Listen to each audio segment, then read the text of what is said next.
Hi friends, welcome to Poornima's chit chat. ఈరోజు జీడిపప్పు పాకం సింపుల్గా ఎలా చేయాలో చూపిద్దాం అనుకున్నానండి. ఒక బాండీలో నెయ్యి వేసి జీడిపప్పులు ఒక కప్పుతో జీడిపప్పులు వేసి వేయించుకోవాలండి.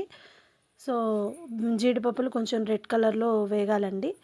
వేగిన తర్వాత మనం ఏ కప్పుతో అయితే మనం జీడిపప్పు తీసుకున్నామో ఆ కప్పుతో 3 వంతులు బెల్లం వేసుకోవాలి, 1 వంతు షుగర్ వేసుకోవాలి.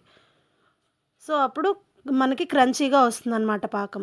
సో కొంచెం వాటర్ వేసి అది బెల్లం కరిగిపోయేదాకా ఉంచాలండి. అది ఎక్కువ పాకం రావసరం లేదండి. ఇది పల్లి పట్టికి వచ్చినట్టు జస్ట్ తీగ పాకం వస్తే సరిపోతుంది. సో మధ్యలో కొంచెం తీగ పాకం రాగానే ఫుడ్ కలర్ ఒకటి, ఇలాచీ పౌడర్ వేసుకొని స్టవ్ ఆఫ్ చేసేసుకోవాలి. మనం వేయించి పెట్టుకున్న జీడిపప్పుల్ని అందులో వేసి కలిపేసి యువతలకి తీసుకుని కలుపుతూ ఉండాలండి. కొంచెం మనం కలుపుతూ ఉండేసరికి అవి కొంచెం దగ్గర పడిపోతుంది.